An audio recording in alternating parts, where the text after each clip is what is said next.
یہ دنیا ہے خواب. مولا مشکل کشا کہتے ہیں تم سب خواب دیکھ رہے ہو. اب خواب میں کیا دیکھ رہے ہیں؟ یہ موت جب آئے گی اور آنکھیں بند ہوگی تو خواب سے آپ بیدار ہوں گے, ہم سب بیدار ہوں گے. دیکھو ہم نے دکان بنا لی, 4 دکان بنا لی, بائک خرید لی, کار خرید لی, بچے پیدا ہو گئے, مکان بن گئے, بنگلہ بن گیا, گھوڑا گاڑی, یہ وہ سب, ڈگریاں مل گئی, سب ہو گیا. یہ بالکل ایسے ہی ہے کہ جیسے ایک بندہ بھوکا ہے, اس کے گھر میں کھانے کو نہیں ہے, اس کے ڈبے بجنے لگے, اس کی بیوی سے اس کا جھگڑا ہوا, ٹینشن میں وہ ٹاٹ کے بستر پہ لیٹا, لیٹنے کے بعد اچانک اس کی آنکھ لگی تو اس نے خواب دیکھا.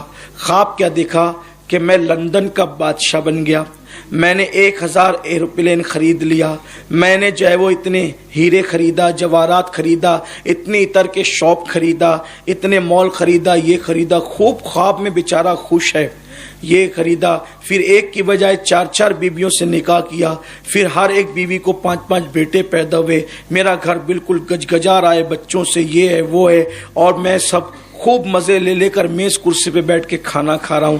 ایسے میں مست یہ سو رہا تھا, اور اس کی بیوی جو تھوڑی دیر پہلے جس سے جھگڑا ہوا تھا وہ آگے اٹھائی, چلو اٹھو بہت سو چکے. جیسے آنکھ کھلے گی, آپ بتاؤ کہ لندن ہوگا, ہنسنے کی بات نہیں, غور کرنا سمجھ, لندن ہوگا, بولو ہوگا, 4 بیبیاں ہوگی, بچے ہوں گے, عطر کی شاپ ہوگی, مال ہوں گے, کاریں ہوں گی, کچھ نہیں ہوگا. کیوں؟ یہ سب خواب میں تھا. بس ایسے ہی ہے, آپ نے دنیا میں سب سجایا, موت کا فرشتہ آئے گا, چل اٹھ, موت کا فرشتہ آئے گا, چل اٹھ, اور روح نکالے گا. اب نہ بچے اپنے ہیں, نہ بیوی اپنی ہے, نہ دکان اپنی ہے, نہ مکان اپنا ہے, کچھ اپنا نہیں ہے. اور ساتھ میں کون جائے گا؟ نہ بیوی, نہ بچے, نہ مال, نہ دکان, نہ کاروبار, کچھ نہیں. جو نیکیاں کی تھی, جو اعمال کیے تھے اچھے یا برے, بس وہی کفن میں ساتھ جائیں گے. سوچو خوابوں کی دنیا کو آراستہ کرنے کے لیے کتنی محنت کرتے ہو, حقیقت کی دنیا کو آباد کرنے کے لیے کتنی غفلت کرتے ہو.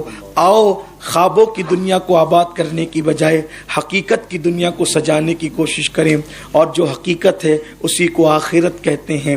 حضور شفاعت کریں گے, یہاں تک بات پہنچی تھی. اب جب شفاعت ہو گئی تو اذن ملے گا, محبوب ان کو جنت میں لے جاؤ.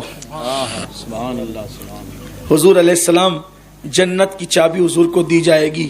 حضور جنت کی چابی حضرت ابوبکر صدیق کو دیں گے, اور ایک روایت میں آتا ہے کہ حضرت بلال کو دیں گے, اور جنت کا دروازہ کھولا جائے گا. اور حضور علیہ السلام فرماتے ہیں کہ میرے امتی اتنی کثرت سے جنت میں جا رہے ہوں گے کہ ان کے کثرت کی وجہ سے جنت کا دروازہ چر کرنے لگے گا. جو لوگ یہ سمجھتے ہیں کہ وہ بھی جنت میں نہیں جائے گا, وہ بھی جنت میں جائے گا, جنت میں صرف ہم ہی 4-6 لوگ جائیں گے, تو وہ یہ نہ سمجھے کہ جنت 10x10 کی ہے.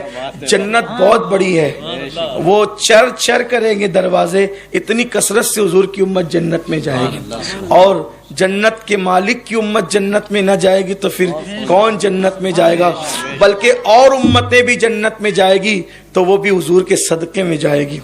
اور پھر کمال تو یہ ہے کہ حضور علیہ السلام ایک بار جنت میں نہیں جائیں گے. حضور علیہ السلام ایک بار جنت میں نہیں جائیں گے, حضور کئی مرتبہ جنت میں جائیں گے. حضور کئی مرتبہ جنت میں جائیں گے. کیوں؟ کیونکہ حضور آتے جاتے رہیں گے, اور لوگ ایک بار گئے تو دوبارہ باہر نہیں نکل سکتے, اور نکلیں گے بھی نہیں. اتنا ظرف ابھی تو چاہیے.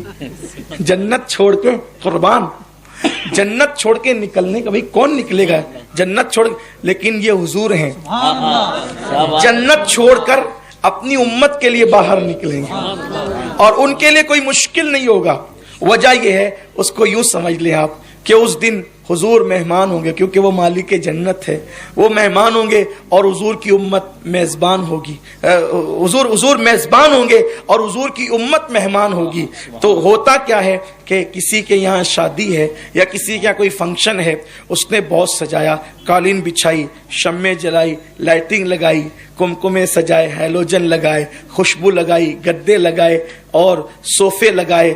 اب جو آتا ہے اور شربت رکھ دیے, مٹھائیاں رکھ دی, اور طرح طرح کی کھجورے, ڈرائی فروٹس وغیرہ رکھ دیے, سب رکھ دیا. جو آتا ہے بیٹھ جاتا ہے صوفے پر, اور اب اگر اس کو کہو نا بھائی ذرا دیکھ نا وہ فلاں آ رہا ہے, ارے تو دیکھ لینا ذرا, اس لیے کہ اب اٹھنا نہیں چاہتا, کیونکہ بیٹھا ایسی جگہ ہے نا, اٹھنا نہیں چاہتا ہے نا ایسا.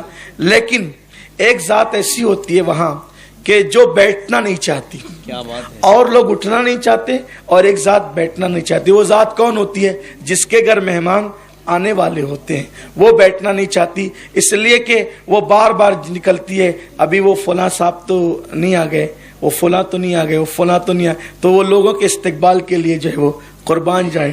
حضور علیہ الصلوۃ و تسلیم مالک جنت ہے, حضور اپنے گنہگاروں کا ہاتھ پکڑ پکڑ کر جنت میں لا رہے ہوں گے, حضور ہاتھ پکڑ پکڑ کر جنت میں لا رہے ہوں گے. اب آپ مجھے بتائیں, کوئی ایسی ذات بھی تو بتائے نا کہ گنہگاروں کا جسے اتنا خیال ہو اور حضور اس کو جنت میں لا رہے ہوں. اب آپ مجھے بتائیں, جس کا ہاتھ پکڑ کر حضور جنت میں لے کر کے جائیں, اس کو جنت میں جانے سے روک کون سکتا ہے؟ لیکن کل ملا کر کے بات پھر وہی آتی ہے کہ ان سے رشتہ مضبوط ہونا چاہیے. افسوس, ہم نے ایک دن میں ہیروں کے نام تو کئی مرتبہ لیے ہوتے ہیں, لیکن ہم نے اپنے نبی پر کئی مرتبہ درود نہیں پڑھا ہوتا ہے. ہم نے گالیاں کئی مرتبہ دی ہوتی ہے, لیکن اتنی مرتبہ ہم نے کلمہ نہیں پڑھا ہوتا ہے. تو اپنی زندگی کو سنواریے, زندگی کو بدلیے. عارف بھائی دنیا سے گئے, ہمیں غم ہے, افسوس ہے, لیکن عارف گئے تو ہم بھی رہنے نہیں آئے, ہمیں بھی جانا ہے. نمازوں کی پابندی کریے, آخرت کی تیاری کریں, نیک عمل کریں. رستے میں پتھر اگر تکلیف دے پڑا ہوا ہے تو اس کو ہٹا کے نیکی کر سکتے ہو تو ہٹا کے نیکی کرو. اگر راستے میں کانٹے ہیں, کانٹے ہٹا سکتے ہو تو ہٹا لو. یہ سب تمہاری قبر میں کام آئیں گے, حشر میں کام آئیں گے. کانٹے بچھاؤ مت, کانٹے ہٹاؤ. پتھر بیچ میں رکھو مت, پتھر ہٹاؤ. اپنی ذات سے کسی کو تکلیف مت دو, اپنی ذات سے لوگوں کو راحت پہنچاؤ. اس لیے کہ ہم دنیا میں راحت پہنچانے کے لیے آئے, ہم دنیا میں تکلیف پہنچانے کے لیے نہیں آئے. یاد رکھنا, ایک دن آپ کا بھی جنازہ اٹھے گا, ایک دن انشاءاللہ میرا بھی جنازہ اٹھے گا. ہمارا جنازہ اٹھتے وقت لوگوں کو یہ کہنا چاہیے بہت اچھا انسان تھا, دنیا سے چلا گیا. یہ نہیں کہنا چاہیے بہت لوگوں کو ستاتا تھا, اچھا ہوا دنیا سے چلا گیا. یہ نہیں کہنا چاہیے. ایک بات اچھی طرح یاد رکھیں, نیک مرتے ہیں تو زمین بھی کئی دن تک کے روتی ہے. امام اہل سنت کہتے ہیں کہ عرش پر دھومیں مچیں, وہ مومن صالح ملا, فرش پر ماتم رچے, وہ طیب و طاہر گیا. اور واسطہ پیارے کا ایسا ہو کہ جو سنی مرے, یوں نہ فرمائے تیرے شاہد کے وہ فاجر گیا. تو میری گزارش ہے, نیک عمل کرو, لوگوں کو راحت پہنچاؤ. نماز, روزہ, حج, زکوٰۃ, تسبیحات, یہ سب اپنی جگہ ان کی اہمیت ہے, لیکن لوگوں کو پیار تقسیم کرو, کیونکہ پیار دینے والا جب دنیا سے جاتا ہے تو لوگوں کو احساس ہوتا ہے کہ آج کوئی دنیا سے چلا گیا ہے. اس لیے لوگوں کے ساتھ محبت کا برتاؤ کرو, پیار کا برتاؤ کرو, اپنے اخلاق اچھے کرو, اپنے کردار اچھے کرو, اپنی زندگی اچھی کرو, اپنی اولاد کی تربیت اچھی کرو. اللہ تعالیٰ سے دعا ہے کہ اللہ مجھے آپ سب کو ایمان پر رکھے, اور اللہ ایمان پر ہمارا خاتمہ فرمائے.